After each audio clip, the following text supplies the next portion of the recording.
একটা গোল টেবিল বৈঠক আহ্বান করেছিল। এখানে রাজনৈতিক দলের কয়েকজন নেতা ছিলেন, খুব সিলেক্টেড দেখলাম। আর দেখলাম কমিশনের প্রধানরা ছিলেন। মূলত এখানে যে সংস্কারের ব্যাপারগুলো, যেগুলো আপনার যে কমিশনগুলো করা হয়েছে, সেই সম্পর্কে জাতিসংঘের মহাসচিবকে অবহিত করা হয়েছে। সেটা নজরুল ইসলাম, আসিফ নজরুল করেছেন।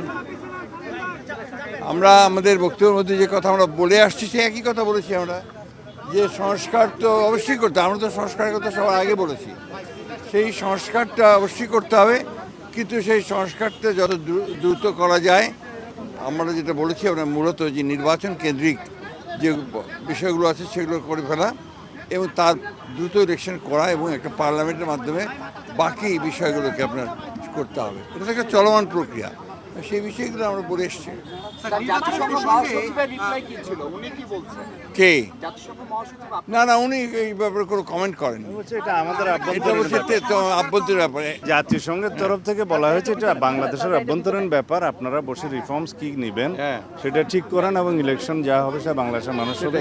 উনি বাংলাদেশে একটা স্ট্রং ডেমোক্রেটিক গভর্নমেন্ট আসবে সেটা আশা করেছেন এবং পৃথিবীর মধ্যে একটা নজির সৃষ্টি করবে আগামী ইলেকশন, এটা উনি আশাবাদ ব্যক্ত করেছেন।